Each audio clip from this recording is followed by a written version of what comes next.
The happy world of 5FM Radio, your adult contemporary radio station in Zambia, connecting you to the newsmakers and events that make news in the global village.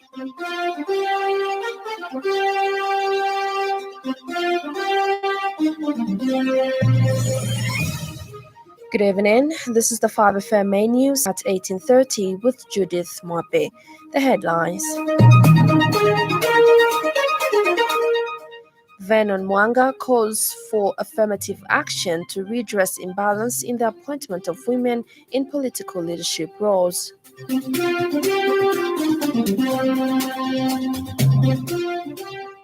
Climate-smart agriculture practices key to ensuring food security in the country.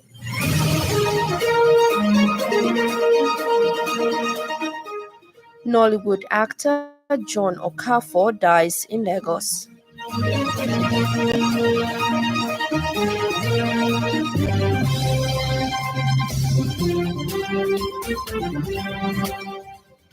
Now the news in detail. Veteran politician Vernon Mwanga has called for affirmative action to redress the current imbalance in the appointment of women in political leadership roles.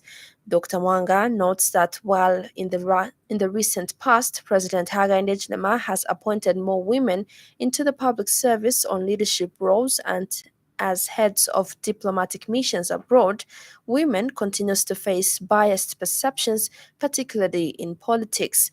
Dr. Mwanga has observed that despite statistics issued by the Electoral Commission of Zambia indicating that more women than men register as voters, only 13 of the seats in parliament are occupied by them. Dr. Mwanga has said in a statement that as the country prepares to observe the International Women's Day on 8th March, it should reflect on the strides made in enhancing women participation in politics. He has emphasized the need to have leadership roles, which should include reserving seats for women where they can compete against each other using proportional representation in addition to those elected from parliamentary constituencies. Agriculture scientist Ifai Hamukale has noted the need for the country to carry out a resource audit and inventory of available physical and financial resources to calculate the national deficit as the country approaches drought support. Dr. Hamugale says there is need to know how much maize is in stock at the Food Reserve Agency and also ban the export of designated grains such as beans, groundnuts, maize, and maize equivalent to avoid starving citizens.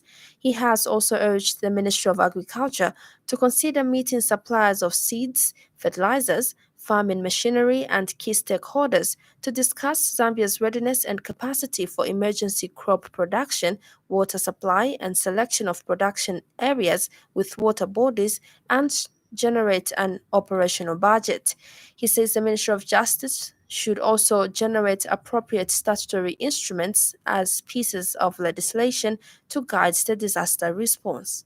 And here I would like to recommend that all the maize that is held by the millers should be bought by government, because as long as it is in the hands of the miller, we have no control on that maize. We don't have control. So government can buy off all the maize from the millers without necessarily moving it out of the millers' locations, begin to grind and continue with the Zambia National Service IGU milling concept, which is so far producing wonderful results in as far as price control is concerned. The next recommendation is to see if the Ministry of Justice can begin to generate appropriate statutory instruments to facilitate disaster response operations. Ministry of Green Economy and Environment Permanent Secretary Dauti Chibamba says climate-smart agriculture practices and planting fruit trees are key to ensuring food security at household and national levels amid the drought in most parts of the country. The Permanent Secretary was speaking after he toured small-scale farmers that are practicing climate-smart agriculture with the support of the Ministry of Green Economy and Environment through the Zambia Integrated Forest Landscape Project in Chipata, Eastern Province. Dr. Chibamba expressed happiness that despite the drought, the maize, soybeans, and sunflower that are crop rotated as part of climate-smart agriculture practice had performed well, notwithstanding the drought. The permanent secretary assured that the ministry will ensure that the successor project of the Zambia Integrated Forest Landscape Project will expand support to farmers practicing climate-smart agriculture in Eastern Province. The permanent secretary, who is also in charge of the forestry department, explained that the ministry prioritized planting of fruit trees as they food security and nutrition. The $32.8 million Zambia Integrated Forest Project aims to improve landscape management, increase environmental and economic benefits for targeted rural communities, and to improve the recipient's capacity to promptly and effectively respond to eligible crises and emergencies. This is according to a statement avouched to 5FM News by Ministry Communications Unit. The National Road Fund Agency collected 2.9 billion kwacha from targets in 2023 against the revenue target of 2.3 billion kwacha. This represents a 15% increase compared to the previous year of 2022, where a total of 2.5 billion kwacha was collected. NRFA Public Relations Manager Fonsias Hamuchila said the revenue was dispersed for road projects and related activities undertaken by the Road Development Agency, Road Transport and Safety Agency, and the Ministry of Local Government, with most of the monies being channeled to clearing arrears owed to road contractors and consultants. Mr. Hamachila said in processed a total number of 26 million vehicle transactions at all toll gates across the country, registering an increase of about 7.8% compared to 24 million recorded in the year 2022.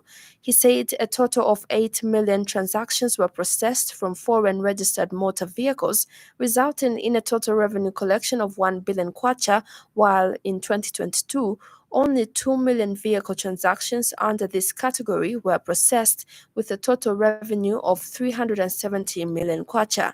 He said the agency, which also collects road sector revenue from fuel levy, government appropriations, loans and grants, dispersed 1.7 billion kwacha for maintenance of urban and feeder roads across the country and over 1 billion kwacha for the rehabilitation and upgrading of roads across the 10 provinces of Zambia, among other disbursements.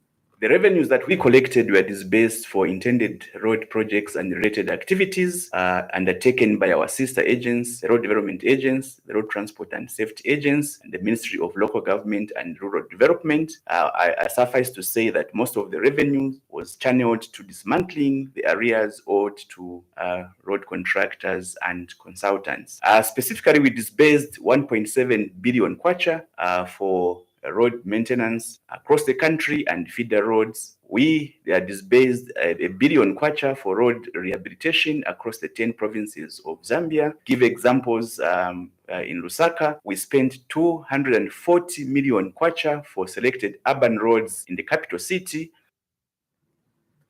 The Media Institute of Southern Africa, MISA Zambia, has reiterated its calls on stakeholders in the broadcast sector to provide platforms for children to fully express themselves as the world commemorates the International Children's Day of Broadcasting.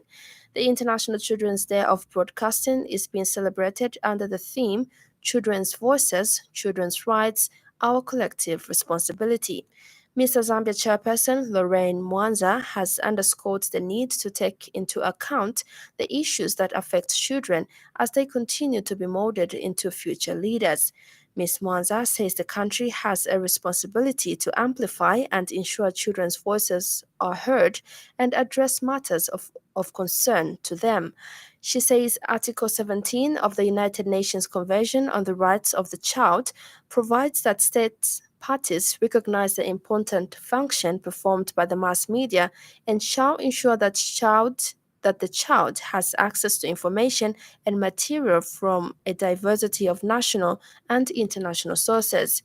Ms. Mwanza has since encouraged broadcasters to ensure that their programming and content beyond the commemoration of ICDB is inclusive of children's voices that promotes their education and development.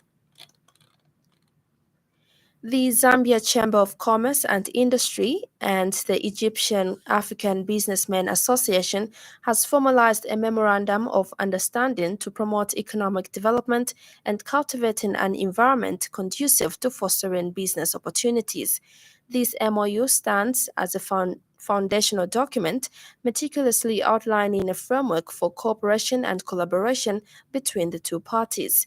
The joint venture marks the beginning of a promising era of partnership between ZACI and EABA, with both organizations poised to leverage their respective strengths for mutual benefit. The Memorandum of Understanding signifies not only a formal agreement, but also a symbolic gesture of goodwill and solidarity between Zambia and Egypt, fostering deeper ties and paving the way for fruitful exchanges in the realm of commerce and industry. In other stories trending this evening,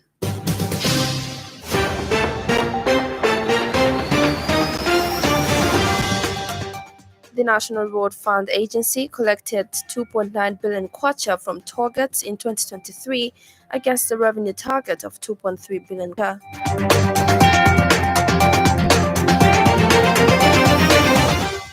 Police have arrested a 67-year-old man of Makeni in Lusaka for defiling a 15-year-old girl who was working as a maid at his house.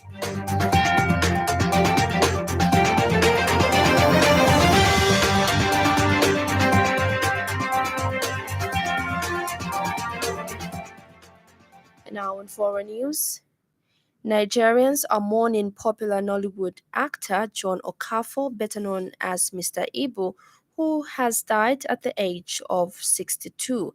The actor had a cardiac arrest. Okafor rose to fame 2 decades ago in the film Mr. Ibu, which became his nickname. It is still regarded as one of the best Nigerian performances in a comic role. He went on to star in dozens more Nollywood films, including Kezia, Nine Wives, and Mr. Ibu in London. Elsewhere, at least 29 people have been killed and 50 others injured due to heavy rains that swept Pakistan in the past 48 hours, causing several houses to collapse and landslides to block roads, particularly in the northwest. At least 23 rain-related deaths were reported in various areas in the Khyber Pakhtunkhwa province, bordering Afghanistan since Thursday night, the Provincial Disaster Management Authority said in a statement today. Here's one up from the BBC. Thousands of sheep have perished in fresh snowfall in northern Afghanistan, wiping out the livelihoods of many farmers. Media reports late last week said at least 15 people had died and many harsh winter weather. Main roads are blocked. Both the Afghan Red Crescent and the Taliban authorities say emergency teams are at work in several provinces. King Harald of Norway is expected to be flying home from Malaysia after falling ill while on holiday. The 87-year-old king, who's the oldest reigning European monarch, caught an infection and was admitted to hospital on Tuesday. The Norwegian royal household said he'd been fitted with a temporary pacemaker and would go to hospital on his return. He's believed to be flying on a medical plane.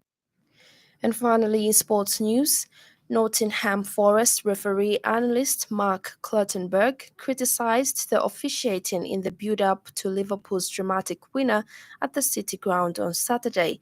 Clattenburg added he was not allowed into the referee's dressing room to speak to Paul Terry after the game.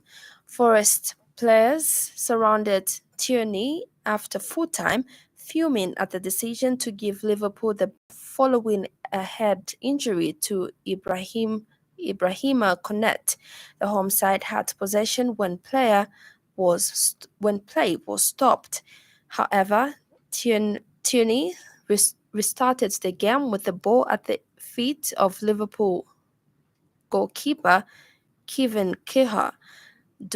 Darwin Núñez then scored the winning goal 1 minute and 50 seconds later. And that sporting item brings us to the end of the news this evening. But before we go, a recap of the top stories.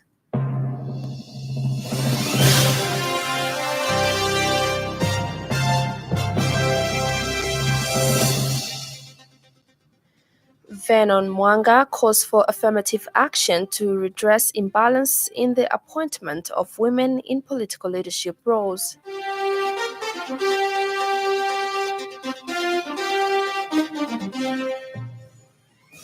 Climate-smart agriculture practices key to ensuring food security in the country.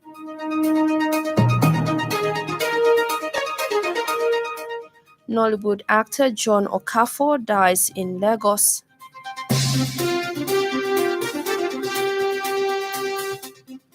For more news, follow us on Facebook, 5FM Radio Zambia. On behalf of the entire news crew and the technical department, thank you for listening to the Happy World of 5FM. Stay safe and stay tuned to 5FM Radio. I'm Judith Mwape. Good evening.